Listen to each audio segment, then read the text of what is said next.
makna sastra Jendawa tekenan Dijaya kaya yo. Saya to ngarep sekti mburi. Kurang gaman bedati kurang sekti meguru. Kowe iso ngalahke yangmu ing Cempara Sewu sasar iso njero langit. Kowe kok tekandani ora? Kowe kena dikandani ora? Inggih, inggih piye? Nek kena dikandani kowe tak culke. Nek ora tak kandani, gunane apa aku? Kudu ngopeni karo menungso sing wis ora ngerti kebak. Menungso sing ora iso dijak rukun. Menungso-menungso sing wis ora iso dijak tentrem ora iso dijak rukun wajib tak ilangke nyawane. Iya, Kanjeng Hyang inggih. Ing atase aku ki peputu wujuding parikesit, ora nurat karo pambegane mbahne, nanging jebul watake angkara budine Candala. Malah kabeh nayaka negara Ngastina padha disingkirake, diganteni nganggo nayaka pilihane putuku si parikesit. Wah, lah wong apa kaya ngono Pak?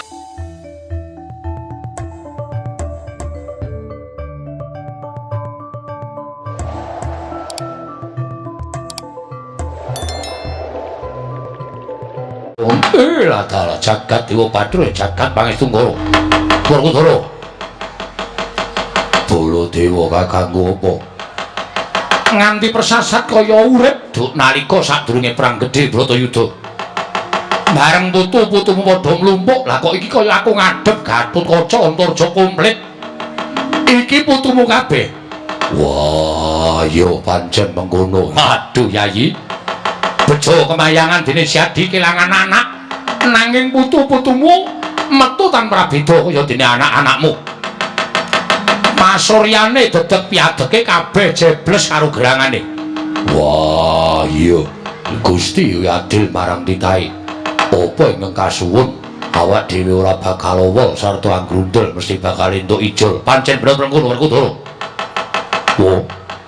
Ingkang putra pun Jaya Sanga kula ngaturaken sembah pangabekti kula kunjuk. Ya, Jaya Sanga tak tampa. Ora liwat pangestuning awakmu ing Cemara Sewu Tambanana kula pun dinggo jimat paripit. Eyang nadyan kula ngaturaken sembah pangabekti kula kunjuk Hyang Wisamuka tak tampa. Ora liwat pangestuning Eyangmu Tambanana lho sangat anggen kawula dadosaken jimat paripit. Ingkang wayah pun sasi kirana kula ngaturaken sembah pangabekti kula kunjuk. Sasi kirana Danurwenda tak tampa.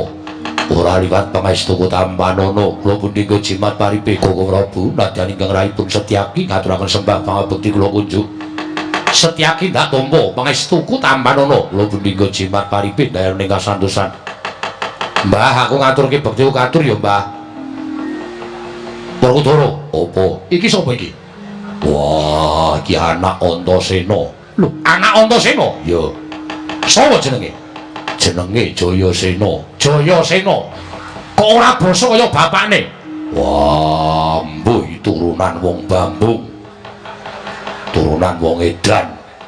Wah, aku dhewe isin duwe anak Antasena wis diwirang-wirangke, duwe putu Jayasena ya diwirang-wirangke. Aja ngono, Mbah. Simbah kudune iso nampa karo anake Bapa Antasena. Aku wis trima dadi anake Bapa Antasena, aku ora iso ndodhok, ora iso basa kaya bapak. Bapak turun sapa? Bapak kuwi nurunke Simbah. Perkara aku ora iso ndodhok, ora iso basa ngene iki aja ngluputke karo putumu. Ngluputke sapa? Ngluputke sing tuwa. Sing tuwa sapa? Sing tuwa Simbah. Kena ngapa sampean biyen ora ndodhok, ora iso basa? Nek sampean biyen iso ndodhok, iso basa, putune ora kaya ngene iki. Oh sik. Sasi Kirana Danurwenda kae putuku kaya ora iso. Aku ora iso ndodhok, ora iso basa, ning nyatane kae duwe tata krama. Kok justru kuwi tak curigai. Kuwi malah kowe tuwa tandha pitakon. Apa Kakang Garukaca kuwi mbiyen anakmu tenan? Apa Kakang Antarja kuwi mbiyen anak utawa Bapak Garukaca, Bapak Antarja kuwi mbiyen anakmu tenan? Kuwi mas justru tak curigai. Nek sik anakmu tenan ki Bapak Antasena. Mergo banyu ki miline medhun. Ora ana banyu milih munggah, pancuran kae munggah dhewe medhun meneh. Anak putu iki tiru karo mbahne. Nek nganti anak putu kok ora tiru karo mbahne iki, nuwun sewu kuwi tes DNA, ora caturan. Oh bener ngono kok, bener yo men. Wah, aja mbok gagas tembunge iki padha karo bapakne. Wah, mbahne akon tuku rokok susuke ora tau bali. Jebles karo Antasena biyen gaweane ya ngono. Nek sithik dibalekke, nek akeh bisu wae cangkeme. Sampeyan ki mbok ora cedhil-cedhil to, Mbah, karo putune kok cedhil-cedhil ora jamak ora. Jaya Sanga wonten timbalan, Wisamuka wonten timbalan yang Sasi Kirana wonten timbalan, Danurwendra wonten timbalan ing dawuh kowe kabeh tak lumpukke iki sayekti bakal nampa dawuh pengendikaku ingkang dadi lantaran dawuh pengendikane Yayi Prabu Darmakusuma ya Yayi Prabu Kalimataya ya yangmu ing Ngastina. Ngerti yo?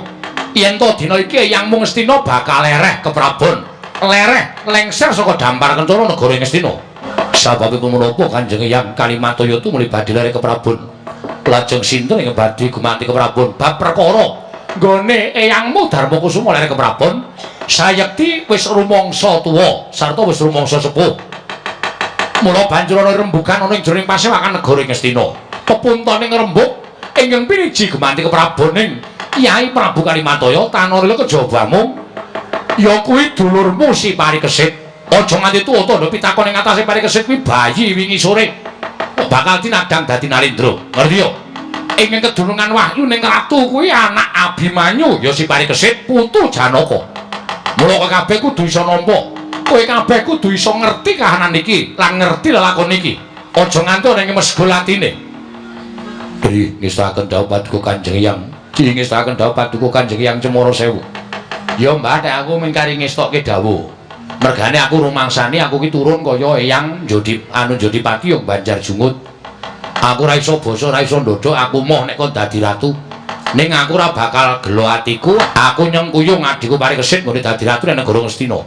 Yen perlu aku saguh ndadaki yen ana ingkang ora pramanyarujuki lawan lenggahing adiku si Parikesit. Bagus. Nanging ana panyuwun saka yangmu ing Cemara Sewu. Ih, kepareng paduka Kanjeng. Aja mbok anggep yen to kuwi mungsuh, nanging rangkulan kuwi dadi sedulur. Yen perlu dijak manunggal ana negara Ngastina. Aku pengen turasing Pandhawa lan Kurawa padha rukun ana negara Ngastina. Ri, ngestaken dawuh paduka Kanjeng Hyang Mremban. Ngestaken dawuh paduka Kanjeng Hyang. Inggih ngestaken dawuh paduka Kanjeng Hyang. Ya Mbah ngestoke dawuh. Nek ana turasing Kurawa sing kira-kira arep merengkang pernatan Ngastina, wajib dirangkul, dikandhani supaya manunggal ana negara Ngastina. Yo, pancen kuwi pengajap ngestoke dawuh. Nek kira-kira wis wegah dikandhani utawa tetep kepengin memungsuhan karo turasing para Pandhawa, para Bawasesa tak pasrahke marang kowe Jayasena. Wah, nek ngono rak cetha temandang. Kowe iki rumangsaku nek ana putune ketok kok ya ora sarujuk. Wah, rasah caturan. Aku isin nek kowe guneman akeh-akeh. Ya aja ngono, Mbah. Aku ki rak ya mletik to pikirku. Aku iso matur Kanjeng Hyang Cemara Sewu werna-werna ngene iki rak ning bener to aturku bener. Mula kang songo kuwi aja dikangelan. Kret lampit brungkat kimpul gajah gelar. Kabeh para wadyabala aja dikendhoni nggone dandanane kepakara kenceng ngono. Nggih saken dawuh. Jaya Sanga wonten timbaling dawuh. Budhana para payah Pandhawa ngrondani negara ing Ngastina. Nggih ngestaken dawuh paduka Kanjeng. Oh, Pramban.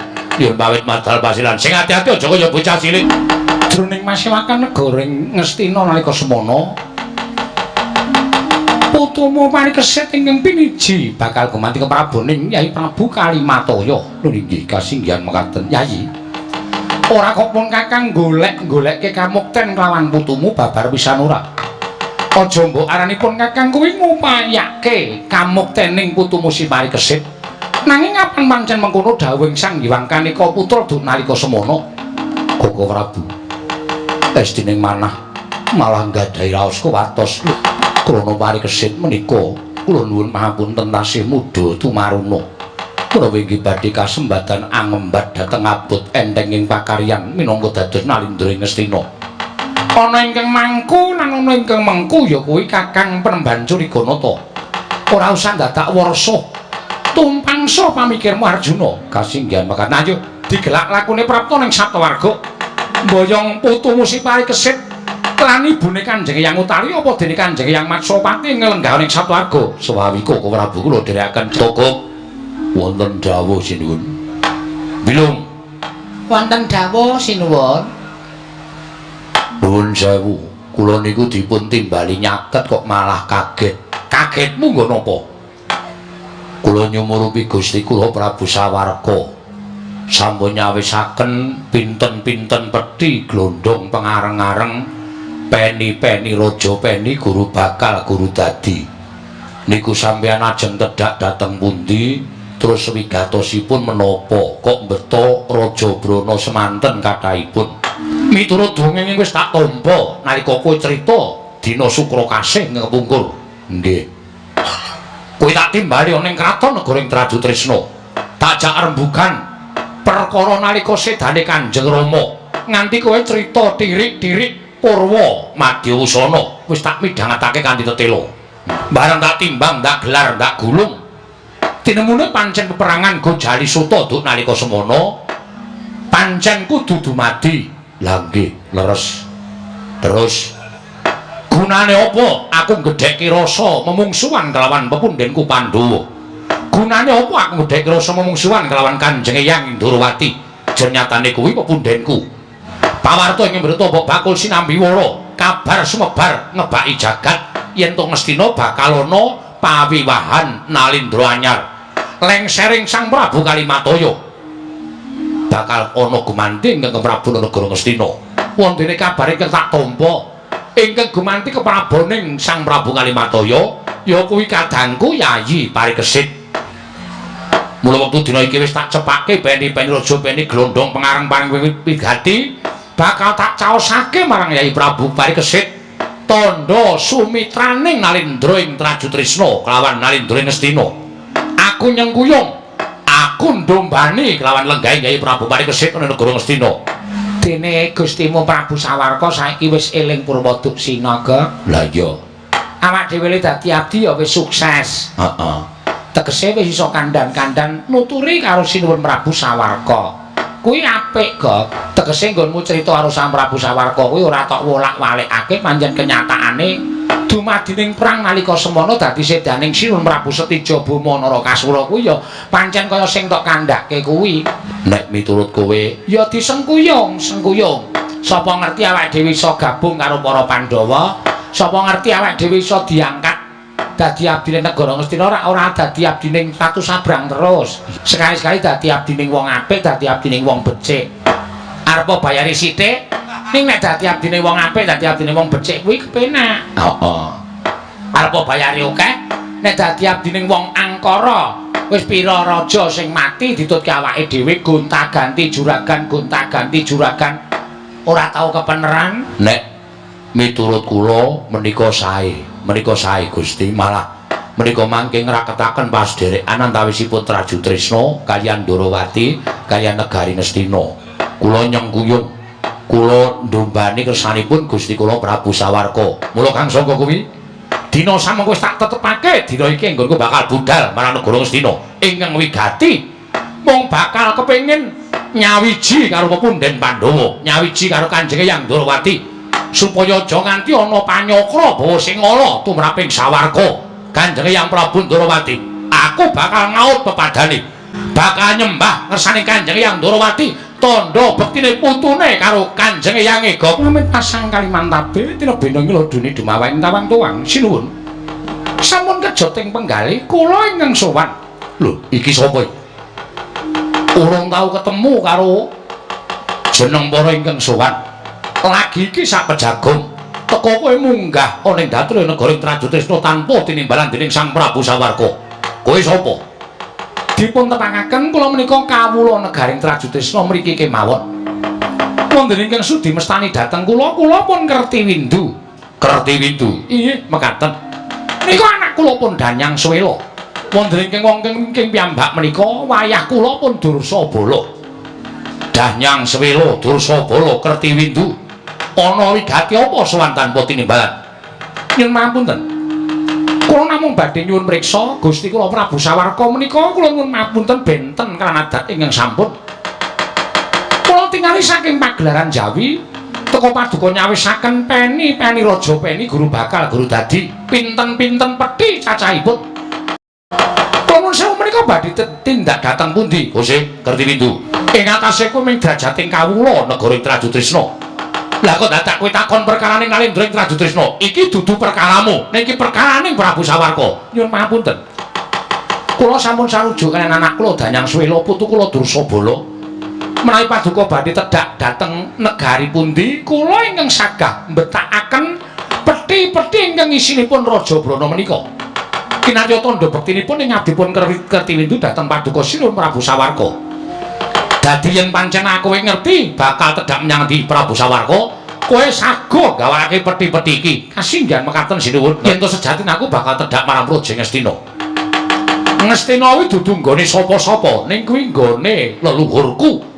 Para Pandhawa luwih-luwih para Pandhawa ki caket karo Nalendra Ndrawati ya eyangku dhewe. Mula apa yen to aku sambung mewitran karo para pepundhenku negara Ngastina. Malah dina iki Ngastina bakal ana jumenengan ya kuwi adhiku si Parikesit. Mula kang saka kuwi aku nedya ngraketake pasduluran kelawan para pepundhenku Ngastina. Sarana aku ngaturake peni-peni raja peni guru bakal guru dadi. Pemanggihipun Sang Prabu Sawarka ngaten menika kula nuwun sewu menapa sampun leres. Lho Kusik, kowe aja ngawu gawar ngawur. Kowe meng kawula kok wani ngluputke marang Sawarka. Nyuwun pangapunten, kula menika namung badhe ngleresaken lampahan ingkang estunipun dipun damel-damel, digawe-gawe piye? Kula nyuwun pangapunten sinuwun. Menawi Paduka menika badhe manunggalkan para Pandhawa langkung-langkung menawi Paduka Sinuwun menika badhe manunggal kaliyan ingkang Eyang Ndrawati Prabu Kresna. Kula nuwun pamunten. Sami kemawon Paduka menika masrahaken dhateng pejah gesang Paduka piyambak. Menawa Paduka mboten kemutan. Paduka menika putranipun sinten? Panjenengan menika putranipun Prabu Setija Boma Narakasura. Mongko nyatanipun duk nalika semanten Prabu Setija Boma Narakasura menika seda manjing peperangan ageng ing winastan Gojali Suta. Dipun ingkang Rama menika kula nuwun sewu. Pejah wonten ing Mabaratan, gugur wonten ing Rana Madyalaga. Krana anggenipun sanget tresnanipun kaliyan garwanipun inggih menika Dewi Haknyanawati. Mongko garwanipun Prabu Setija, Dewi Haknyanawati menika dipun gebang kadangipun piyambak inggih menika Raden Samba. Ingkang Raden Samba menika sinten? Menika ingkang paman, menika putranipun Prabu Kresna. Menika kadangipun Taruna Prabu Setija Boma Narakasura. Menapa boten picak mripatipun ing atasipun mbakyunipun piyambak dipun gebang. Sasampunipun kadenangan kaliyan ingkang Rama, jaba nyatanipun ingkang Eyang Nalendra Ndrawati menika boten kok ngrencangi utawi beneraken barang ingkang sampun leres, bener digawe luput, sing luput digawe bener. Buktinipun boten ngrencangi ingkang putra Prabu Setija, nanging malah ndombani dhateng atmajanipun inggih menika Raden Samba. Menapa ngaten menika sampun terdados tiyang sepuh. Wekasan murka ingkang Rama tumunten paripaksa wantun kaliyan ingkang Eyang inggih menika Prabu Kresna. Dados jalaran sedanipun ingkang Rama mongko dipun pejahi dening ingkang Eyang piyambak. Gusik, kowe aja ngawur. Ngertimu saka ngendi? Kowe aja gawe urip-urip ati ning Sawarka. Sejatine aku wis ngerti kabeh lelakon ingkang dumadya ning Perang Gedhe Gojali Suta. Kanane Kanjeng Rama pancen nampa kahanane yen to garwane digebang dening adine lanang ya kuwi Paman Samba. Nanging nalika semana Paman Samba bakal dirabekake dening Kanjeng Rama. Turta miturut ature Togog Gojali Suta kuwi kodrating jagat. Tegese peperangan ingkang wis pinesti dening panguwasaning dewa. Kuwi kudu kelakon, diselak ana tanpa guna. Nadan diduwa kaya ngapa Gojali Suta tetep kelakon lan wis kudu pinesti kodrating dewa. Kanjeng Rama kudu seda ning Perang Gojali Suta. Sarana Kanjeng Rama seda ning Perang Gojali Suta mau, sing nyedani pancen Kanjeng Eyang Prabu Sri Bathara Kresna. Ning Kanjeng Eyang narbuka swarga tumraping Kanjeng Rama. Kuwi miturut ucape Trogok. Dadi kowe aja molak-malikke crita. Menika ingkang matur sinten? Ingkang matur kados mekaten menika sinten? Kula nuwun sewu, Togok menika mung batur. Batur ki ngertine apa? Batur menika pakaryanipun namung wonten wingking. Lah kok iso crita dakik-dakik? Yen Gojali Suta menika sampun dipun kodrataken dening panguwasaning dewa menika. Wah, menika ngawu gawar ngawur. Menika mboten wonten buktinipun. Ingkang saestu menika inggih kamurkanipun Prabu Setija. Ingkang boten narimakaken garwanipun dipun gebang ingkang paman inggih menika Raden Samba. Ndrawati malah ngewangi dhateng ingkang putra Raden Samba dados perang ageng. Prabu Setija dipun sedani ingkang Eyang piyambak. Kosek to, kowe aja ngawur. Sinuwun. Nyuwun pangapunten. Kedah dipun taliti langkung permati dipun glejah, dipun timbang-timbang digelar lan digulung. Togok wonten dawuh. Meneng Kosek. Inggih. Togok ki aja tok unekke batur, Togok aja tok unekke Panakawan. Najan Togok wujude kaya ngene iki wong warak mangan gemaraning jagat legiasi ning kahanan. Togo wis ngerti sejarah ingkang dumadi. Selagine kowe mung kawula. Menawi Togo menika lak namung dapur nampi crita. Ning nek kula rak sumerep piyambak lampahan menika. Lho, apa kowe weruh dhewe? Saestu kula nyuwun piyambak. Nalika semanten ingkang Rama duka, tumunten nitih Garuda Wilmuna. Nedya tedhak wonten negari ing Ndorowati. Nalika semanten ingkang Eyang Nalendra ing Ndorowati jumeneng wonten ing pagelaran. Tumuli sumurup ingkang Rama kekablak wonten ing antariksa nitih Garuda Wilmuna. Ngisis senjata cakra dipunlepasaken saking kancing gelung. Natas jangganipun ingkang Rama seda tumunten kasampaiaken wonten ing anjang-anjang widodari dados dalanipun sedanipun ingkang Rama. Mboten kok mekaten ingkang paduka tampi miturut aturipun Togo menika kleru. Bener menika ucapipun Kertiwindu. Waduh, males kuti tuwa. Pralega rasane ngatiku yen to sak suwene uriping Kertiwindu ora gawe geger negara Ngastina aja duntang Kertiwindu. Piye? Sapa to kae? Kertiwindu. Kertiwindu ki sapa? Kertiwindu ki anak Sengkuni. Wo, mula cangkeme elek. Wong kok kaya ngono. Hadanyang Swela. Danyang Swela ki anak Asatama. Terus Dursabala sing mburi mau? Dursabala kuwi anak Dursala, kuwi putu Dursasana. Waduh, turas Kurawa kabeh. Heeh. Piye Gok Ratu Gustimu kok murka kaya ngono? Batur ki pangembating catur. Nek iso dituturi, ayo dicegat dalan dikandhani sing apik-apik. Merga saka pocape Kertiwindu sing ngarep ngubak-ubak katentreman negara Ngastina. Saruna nabok nyilih tangan mengko ndamalah geger kahanane. Ya to nek wong Ngastina ki padha paring pangapura karo Gustimu Prabu Sawarka. Nek nganti dipateni disusulke karo Prabu Setija, kowe karaku kelangan juragan. Ayo, doyak saya. Karo ngopo kowe? Kowe tutur-tutur karo Sawarka iya. Ayo minggir. Semingkir wis dadi niate atiku ngudi tuwuh lamar sloro wirang sedane wong tuaku. Ora lega rasane nek ora nyidak-idak mestakaning Ratu Ndorowati. Sabar, ditata penggalihe. Ditata penggalihe ampun kesusu. Ora iso ditata. Wah, gugu karepe dhewe Togo kowe pancen menungsa murang tata. Mbok enggak-enggokke lakone. Mbok gawe bener, mbok gawe apik Ratu Ndorowati jatine bosok gedhoane. Mangkir yen kula tak matur.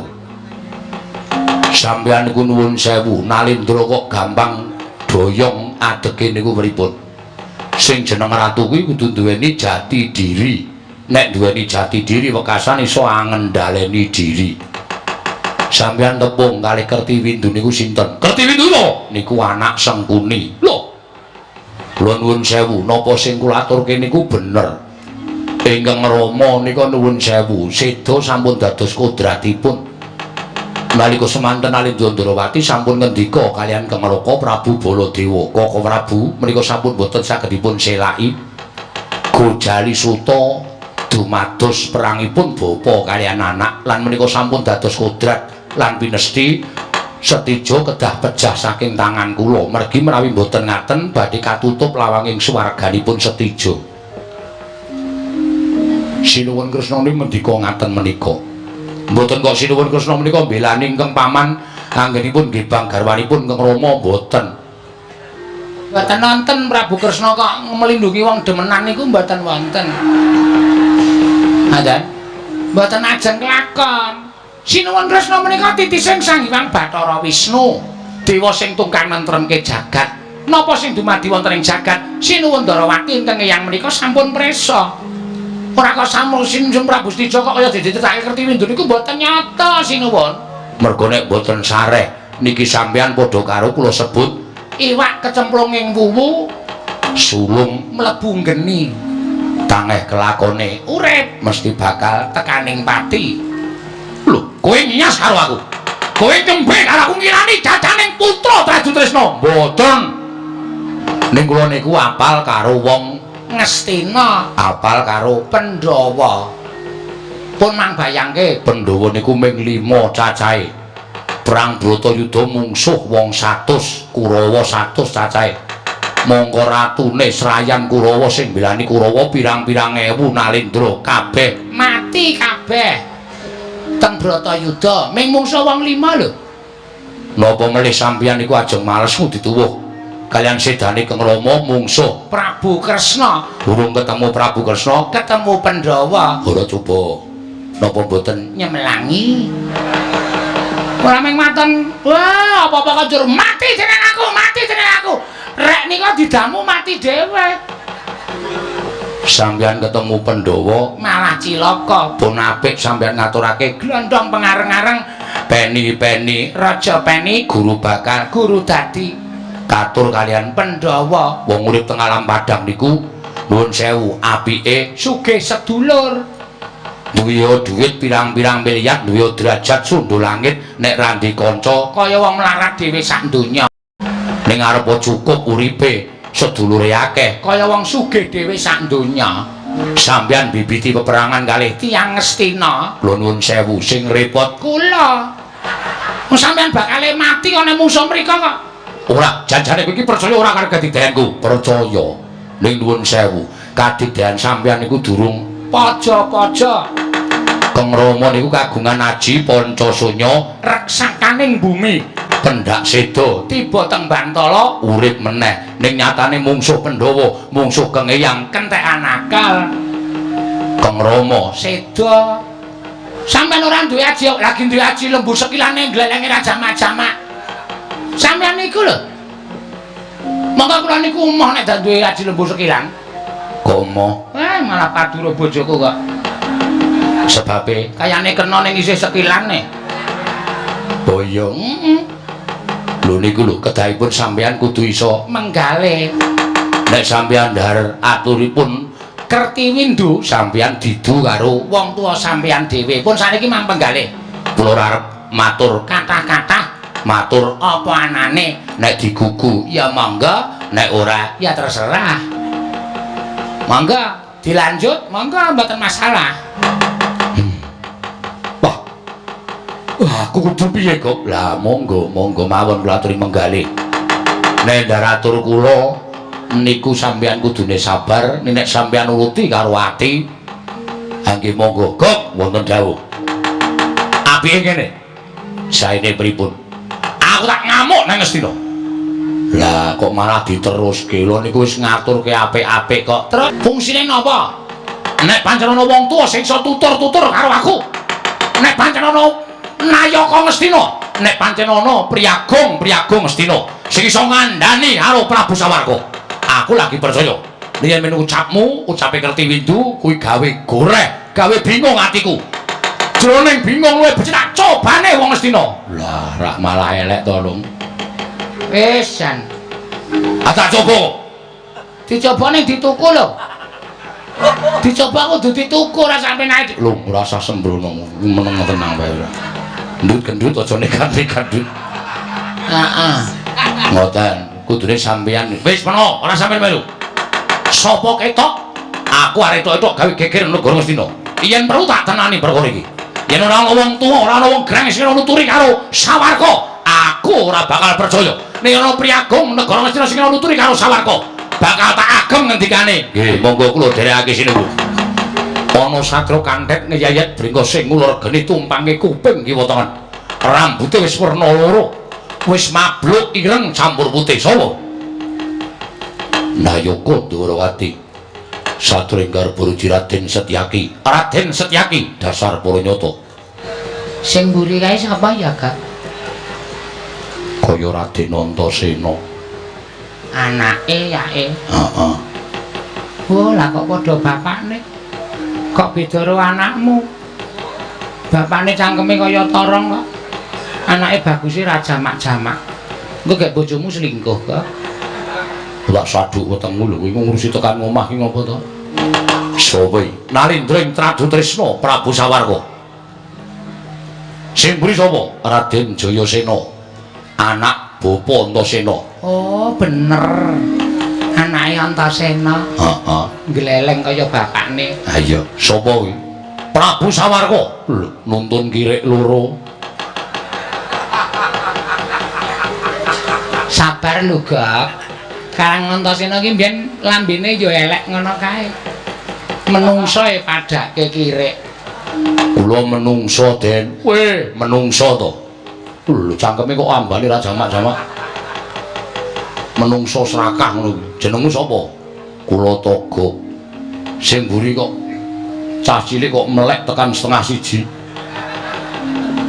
cah cilik wong tuwa kula wong tuwa Raden jenenge kula Mbilung oh iya wah jan apik mbok tak tuku cangkemmu ampun cangkeme dituku ora le omong ngangge napa Setyaki ono barat ayo pikir dalane iki arep tak gawe liwat kuwi gatine pengen sowan ning negara Ngastina yen wis ketemu satu wis sowan negara Ngastina niatku bakal ketemu karo Kanjeng Eyang Kanjeng Eyang sapa Kanjeng Eyang Ndwarawati ya kuwi Kanjeng Eyang Prabu Sri Bathara Kresna ngelingi yen aku iki anak Prabu Setija Boma Narakasura aku Sawarka anak Prabu Setija nggih mboten nginten bilajeng andika menika kula nuwun sewu wayah kula piyambak lho utawi kula menika rayinipun ingkang Eyang kula menika ingkang Eyang ingkang purujipun Setyaki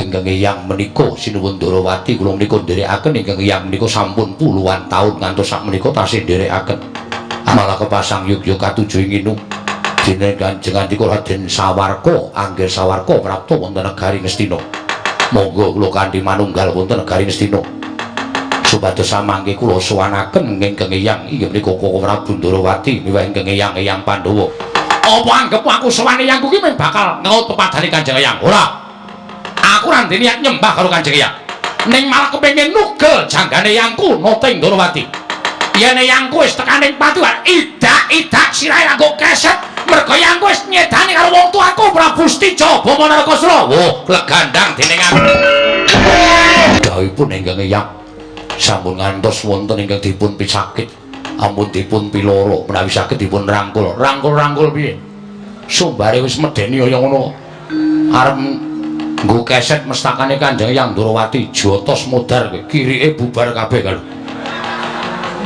wong enom ngene iki bres-bres ngono wong tuwa kok ki ngomong ora ge perang-perang mati dening aku dikandhani ora gugah ayo Sawarka nek kena tak jum saralaris tak sowanke ning Ngastina yen ora sing gedhe pangapuramu yen ana pidana saka wayah-wayah Pandhawa Sawarka oh iki kok kaget kok nang sirah ki ngopo Kang sing jeneng kaget ki ya ora sengaja kok Gak piye ora nyemelangi kandhani ngeyel kok wong dikon nyawiji karo ning negara Ngastina kok malah niatku apa semua Prabu Jaya ada ita sirahe wah iya watake Jayasena jotosi wae bres wah geger aku nganti nyemplung selokan nih kok ha iya supaya ora kejotos Jayasena ayo anak Antasena ki nglelengi ra jama-jama kok Gusti monggo kula aturi enget kula aturi emut monggo Gusti mumpung anget kula aturi ngemut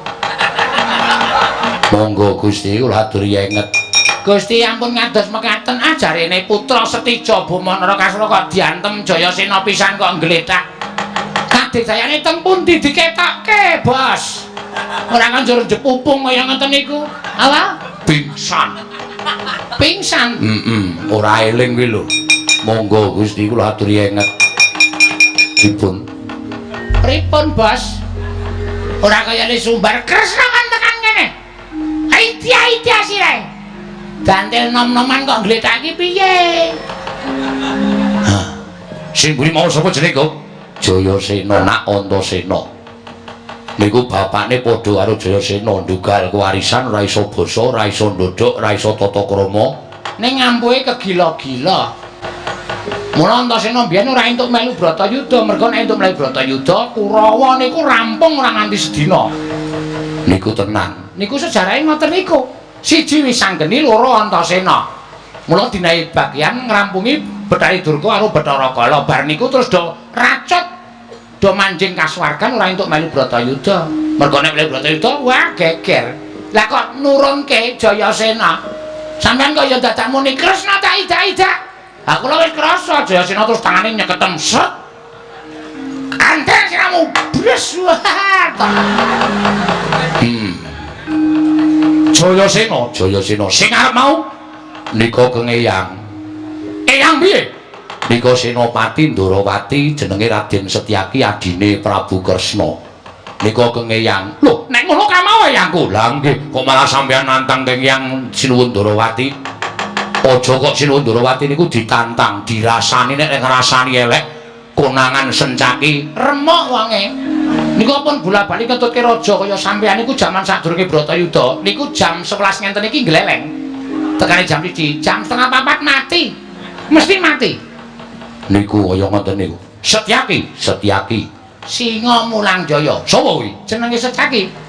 Lho jenenge loro. Oh jaman biyen jenenge pirang-pirang. Mboten ming Singa Mulang Jaya. Bima Kunting, Tambak Yuda, Wresni Wira, Yuyudana. Lho, pirang-pirang to? Niku wonge saben dina gelut, saben dina perang. Sencaki niku. Mula Ndorowati ora tau ketekan mungsuh, mergo Sencaki digdaya tenan. Nek sampeyan ajeng majeng kok ketemu Eyang sampeyan Sencaki, pun niki tenan. Kukut jagat sampeyan. Sirna Margalayu, mergo arep awake cilik, tangane kaya gandhen wesi. Tiba teng sirah sampeyan, tuk, ngoten terus sirahe mlethek, plethek. Terus matane mendonong. Matane sapa? Matamu kuwi. Netra sampeyan. Karo juragan kok matak-matake ora. Kesusu Lho, ngeniku, guru nek Sencaki wis nggawa pusaka gada wesi. Ning saiki wis ora ana, kok ora ana. Wis dijaluk dewa wong wis rampung Bratayuda kok. Ning biyen jamane Sinop gadane jenenge Wesi Kuning. Niku gadane ming sak lengen bayi. Niku ampuhe pol. Lho niku. Mboten kaya sampean. Sampeyan niku ratune cilik kok gadane gedhe ra jamak-jamak. Nek mlayu nganti suarane plok-plok-plok. Kudu kok hubungane karo mlayu. Senglit nang kene lho, Kak. Senglit nang kene medun. Bingung nek mlayu kutuk-kutuk ngono. Tokok, lho. Acobane. Tak cobane pancen tak sengaja tak gawe geger. Engko yen ana piyai sepuh sing ngandani karo aku manut. Ning nek perkara iki mengko dadi rame tak dadek rame. Nggih, ngatos-atos kula pujek-pujekke.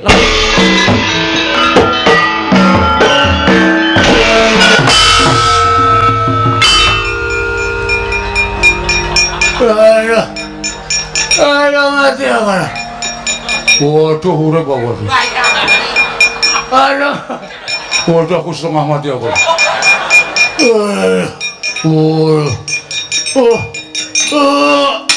Jagat Dewa Bandara. Waduh, abang bayi.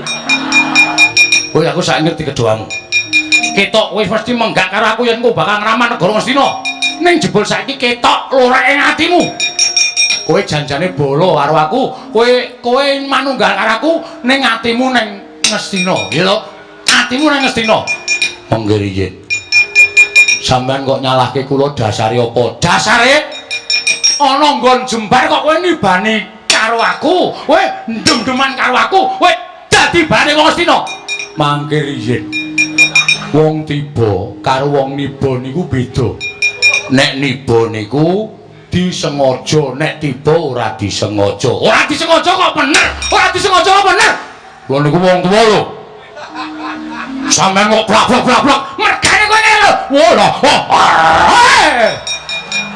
Wah, wes.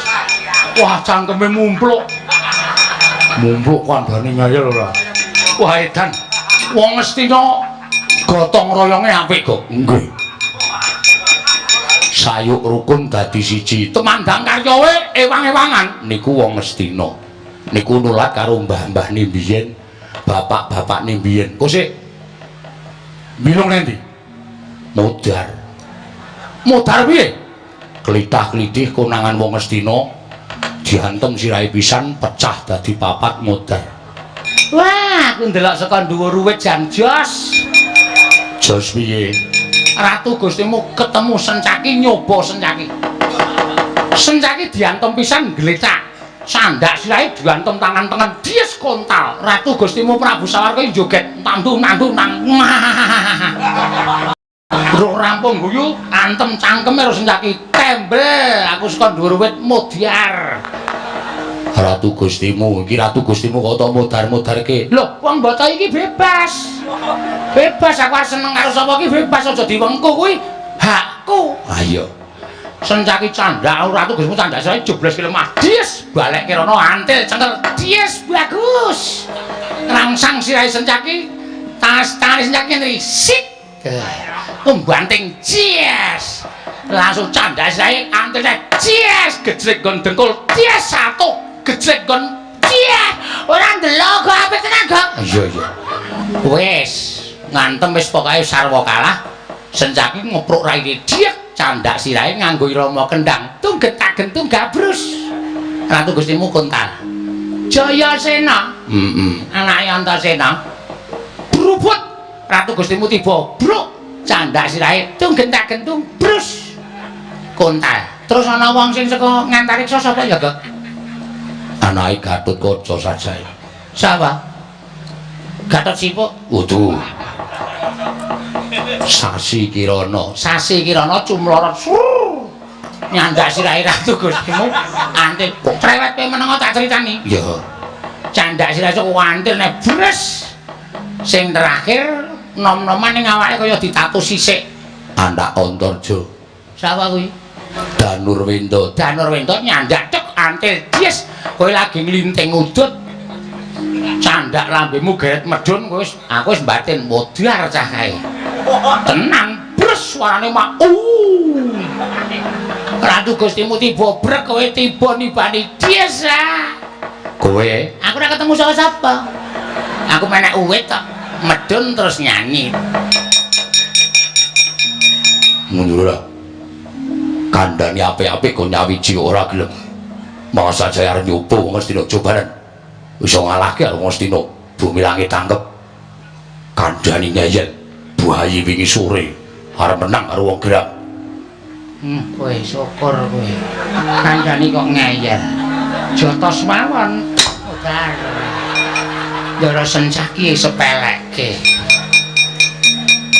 iki sapa iki niku Pak Dene sapa Pak Dene nika ratu nika nggih niku sing ojok-ojoki malah ngece tonyo mawon utar ora usah melu-melu mboten kula cah cilik kok Den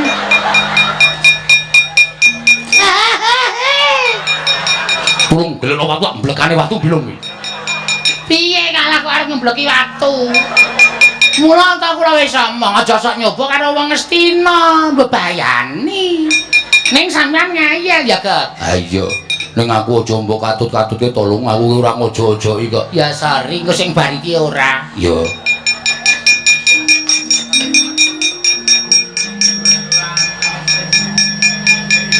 Kowe arep gawe geger Ngastina.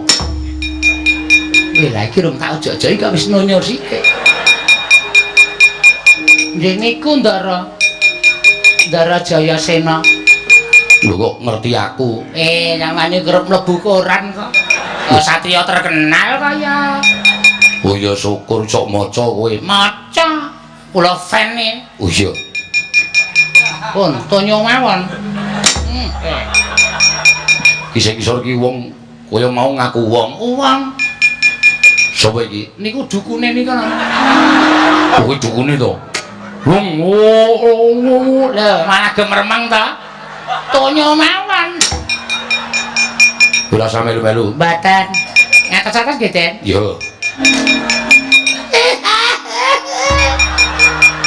Wah, milung bungae kok milung bajenge.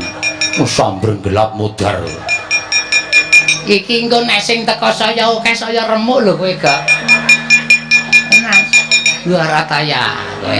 Halus kowe saka dhuwur ki anak Gatotkaca. Raden Sasi Kirana. Nggih ta, Den? Iya. Nah, kenalan, Den? Iya. Kowe sapa? Beri Prima.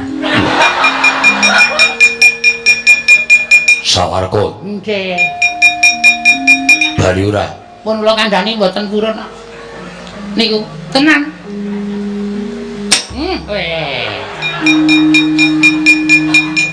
Sapa? Adine Sawarga. Sapa? Sawarki. Adine. Weh, malah ngece dugang mawon.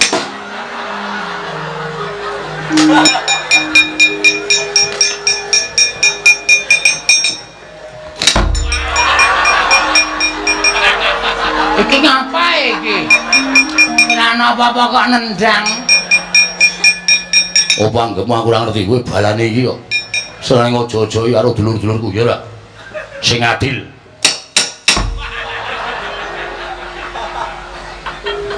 Kenenge. Asem. Gek sirahe cilik diselacak karo Danur Wenda, makluthuk ngono. Rasano kowe. Rasane dhewe, ora rasane kowe. Edan bocah ngene jamak. Kok nun. Aku duwe pusaka. Pusaka napa? Siung pengapit. Siung iki tak watek. Sapa sing maju acokot?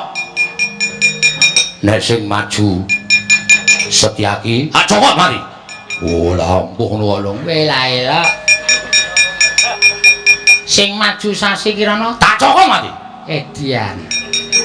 Sing maju Danur Wenda Tak cokot mati. Sing maju Punden Ngestina Prabu Puntadewa Tak cokot mati.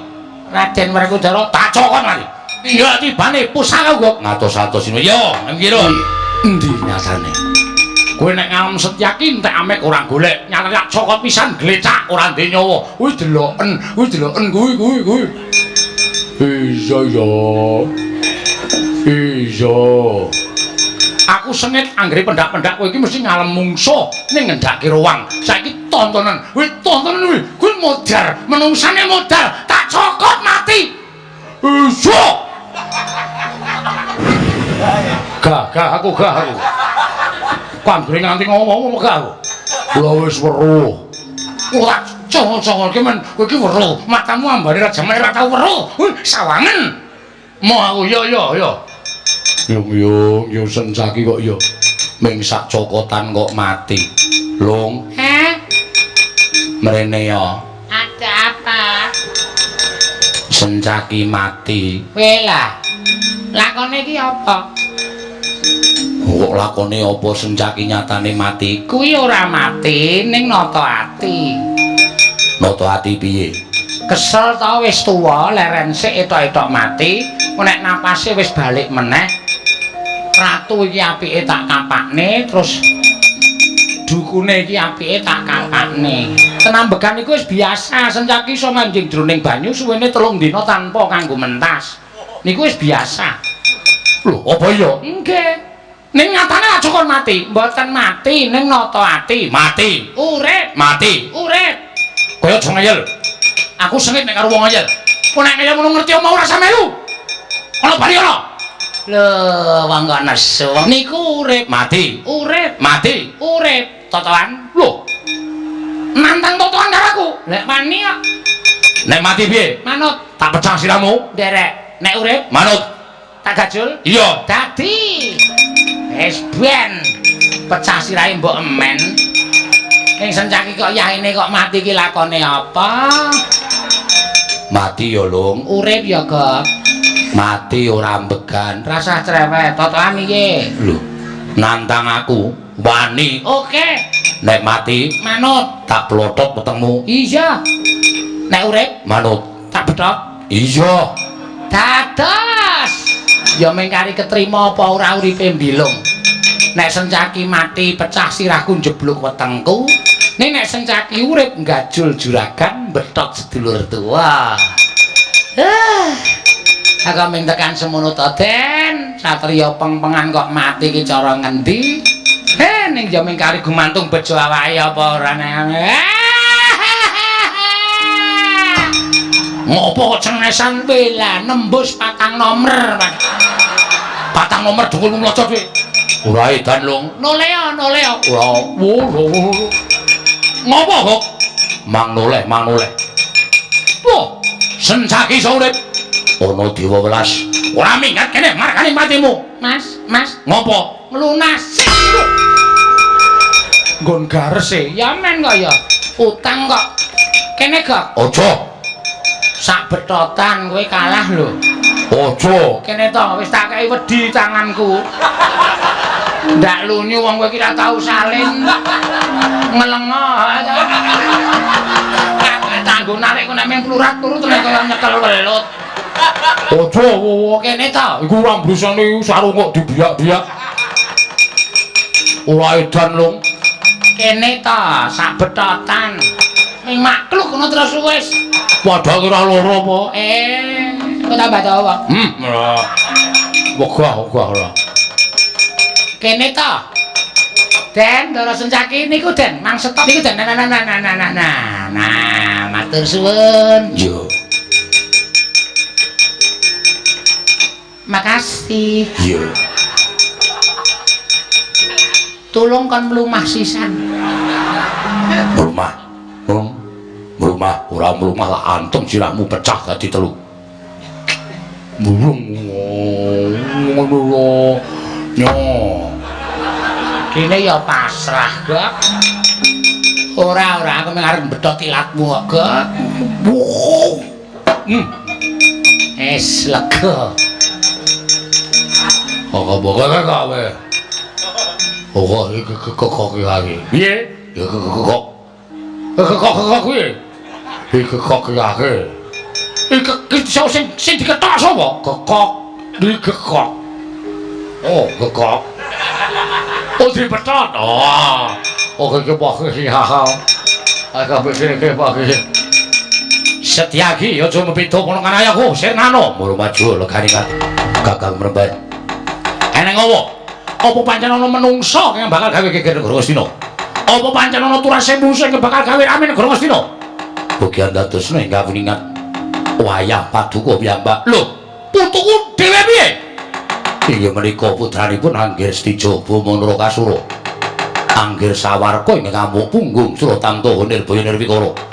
Kepengin ngendhak Sikara utawi Maresku dituwuh lara wirang sedanipun ingkang Rama. Ingkang dipun ancam inggih menika ingkang rayi Koko Prabu Sri Bathara Kresna. Ora ninggal watekane sing grange, Sawarka. Iki mbahmu Nata Madura. Iki sapa? Lek nomor mau gandreng gobokmu. Kowe kudune nyembah karo aku. Aku Pandhita Cemara Sewu Begawan Suriganata. Tilas Nalindra Mandura Prabu Baladewa. Aku mbahmu. Aku eyangmu, aku kadange tuwa Yai Prabu Ndarawati. Ya mbahmu. Ayo kowe manunggal ning negara Astina. Kowe manunggal ning negara Astina. Aja gawe geger. Kowe gawe tentrem. Aja nurut karo gerangamu. Aku gelem manunggal yen Ratu Ndarawati wis nyembah dramaning Sawarka. Piye? Muni piye kowe? Muni piye kowe? Yen Nalindra Ndarawati nyembah dramaning Sawarka. Piye? Kowe akon mbahmu nyembah dramamu menungsa apa? Makna sastra Jenderal tekenan Jaya kaya yo. Saestu ngarep seketimburi. Kurang gaman bedati kurang sekti meguru. Kowe iso ngalahke yangmu ing Cemara Sewu sasalisa njero langit. Kowe kok tekandani ora? Kowe kena dikandani ora? Inggih piye? Nek kena dikandani kowe tak culke. Nek ora tak kandani, gunane apa aku? Kudu ngopeni karo menungsa sing wis ora ngerti kebab. Menungsa sing ora iso dijak rukun. Menungsa-menungsa sing wis ora iso dijak tentrem ora iso dijak rukun wajib tak ilangke nyawane. Inggih, Kanjeng Hyang inggih. Gelem ora? Iye purun. Janji kowe tak culke mlayu aja tak oyak ngendi ora ketemu tak gretel nang nggon dasmu kowe. Inggih. Wis tak kene. Ayo kene. Lungguh sing apik. Mesine kowe kudune ngerti. Inggih. Yen to eyangmu ing Ndarawati kuwi ngarep-arep sowanmu. Merga yen to eyangmu ingkang disiki sowan ana ing Trajutrisna sayekti ngilangke marang derajating eyangmu. Ngoten. Lah kok dadi kowe malah gawe geger iki sebabe? Nyatanipun wonten ingkang munjuk atur kaliyan ingkang wayah pun Sawarka. Bilih sedanipun Kanjeng Rama Sawarga menika panjenenganipun jarak dening Kanjeng Hyang Ndarawati. Krana Kanjeng Hyang Ndarawati menika mbelani dhateng Kanjeng inggih menika Paman Samba. Kosek kuwi ngawu gawar ngawur. Seksine Werkudara iki. Iki ya eyangmu Banjar Jungut, biyen papan kasatriyane Yodipati. Yo. Anane perang gedhe Gojari Suta ki pancen wis pinesti dening panguwasaning Dat Kamurwengdat. Merga perang gedhe iki pinirang dadi 12 cacahe. Ing kasembadan wis tekan angka 4 ing lagi wae rampung ya kuwi Bratayuda Jaya Binangun. Kuwi perang donya, ora bakal iso diselaki. Kinodrat dening panguwasaning Dat Kamurwengdat. Inggih. Janaka eyangmu kelangan anak mati ning Bratayuda. Inggih. Jroning Gojari Suta pancen pinesti bapakmu kudu manjing alam kasuwargan. Wonten ingkang iso nyuwargake bapakmu ya kuwi mengeyange dhewe. Nalika semana eyangmu Ndarawati paring dawuh lawan eyangmu Mandura aku. Nalika semana aku isih dadi ratu ning Mandura. Aku ya kelangan wisata tekaning mati ana ing Gojari Suta. Inggih. Nanging aku ora getun. aku ora gelo mergo pancen kuwi wis pinesti dening panguwasaning Gusti. Pancen kudu mengkono lakone. Lan mung tekan semono tulising kang padha mati ning Dudari Suta. Klebu bapakmu. Eyamu Ndrawati nalika semono paring dawuh Koko Prabu sampun boten saged dipun selaki malih. Menika Dudari Suta dumados tumuli perang gegempuran antaraning Traju Trisna lan Ndrawati. Nalika semono pancen eyamu ora niat mateni karo bapakmu. Akeh sing padha crita murka wong atu Apustija Bamanara Kasura nitih Yai Wilmuna. Gegancang ana ing Dirgantara kekablak laku ning Wilmuna. Eyangmu Ndrawati nalika semono duka penggawe mergo ora kok perkara bapakmu ngene wis moteng-moteng karo adine dhewe ya kuwi Samba ora. Nanging mergo bapakmu wani karo pamanmu ing Madukara. Wekasan muntap penggaling Kyai Prabu Ndrawati ngisih senjata cakra. Senjata cakra kena dayaning Kyai Pratanggapati ya srengenge kumlap nganti bawur paningale Wilmuna kleyang-kleyang kekalangan playune oleng nabrak senjata cakra dadilan patine Wilmuna karo bapakmu. Critane ngono kuwi. Wah, sawarga. Aku sing dadi seksi yen nganti goroh ucape Baladewa yangmu. Aja mung kowe sing bakal ora trima aku sing ora tuwak dugangane. Kowe iki ngopo kowe iki? Ora ana apa-apa kok melu dugangi. Kowe iki rumasaku saya tuwa kok gawe perkara terus karo aku. Waduh Kanjeng Hyang. Mulai telu mekaten kula nyuwun samudra pangasami kliran ana kula manunggalkan para Pandhawa. Bagus, bagus kuwi sing tak karepake. Nadyan bapakmu iki pambegane kaya ngono nanging yen bisa kuwi aja niru karo pambegane bapakmu. Lho iki ngestaken. Ayo tak kanthi manjing Gustina. Monggo kula dherekaken Ratu Goblok. Dikandani saknyatane malah manunggal karo wong Ngastina. Walah gagar wigar. Nggonku ngurup-urupi atining Prabu Sawarka. Danyang Swela wonten dawuh paman. Aja kendho, aja kendhat. Nggone tansah gawe bebudhek negara Ngastina sarana nabok nyilih tangan. Yen perlu kudu golek turasing Pandhawa apa Kurawa sing iso diapusi kaya ngamuk nang negara Ngastina. Sewawi kula dherekaken Pandhawa. Wiratmaka piye? Sawetara nggone aku lawan Wisantara lumaku ing mangajab prapteng negara Ngastina.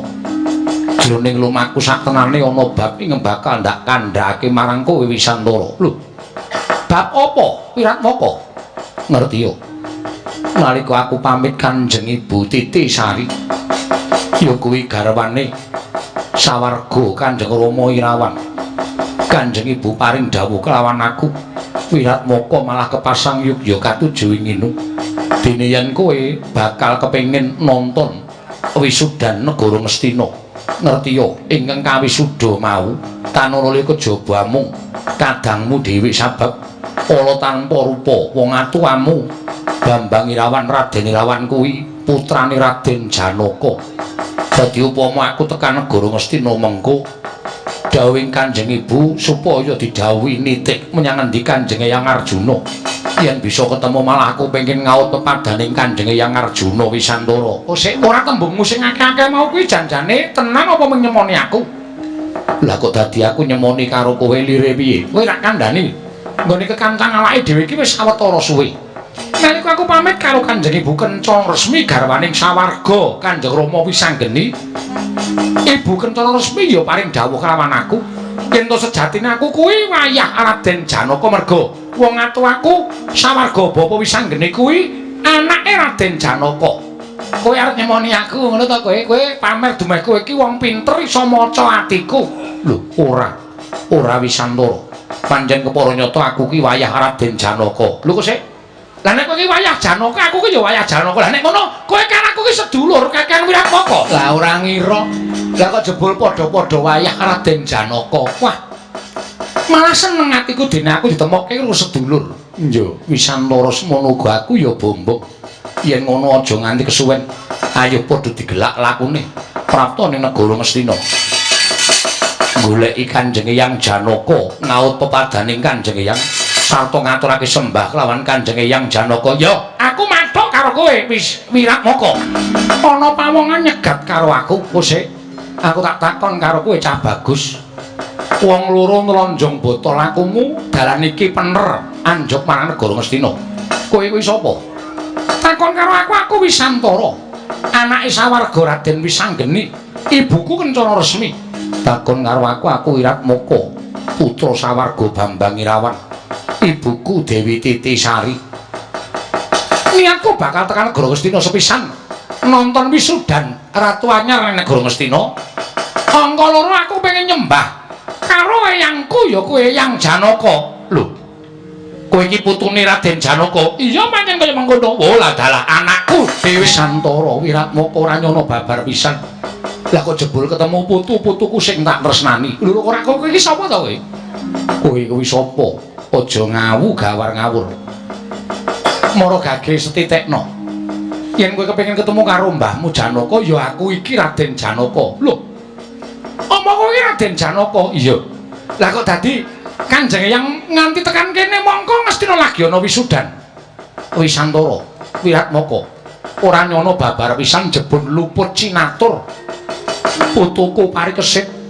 nadyan yuswane lagi 14 taun bakal disengkake ngaluhur lan ngerti yo dina samengko Parikesit wis lungguh dampar ke Prabu ning Ngastina nanging ora kanyono-nyono jebul malik tinggal pambegane putuku si Parikesit ketitik saploke dheweke dadi ratu kaya-kaya ora ikhlas lan kaya-kaya ora lila yen to ketunggon wong tuane Pandhawa pekasan kabeh wong tuane Pandhawa ditundung lunga saka negara Ngastina klebu aku mbahne wae ditundung lunga saka negara Ngastina aja nganti ngucik ke Prabu ning Ngastina wah gelo atiku nggih ngatasi aku ki peputu wujuding Parikesit ora nurat karo pambegane mbahne nanging jebul watake angkara budine Candala malah kabeh nayaka negara Ngastina padha disingkirake diganteni nganggo nayaka piliyane putuku si Parikesit wah lah wong apa kaya ngono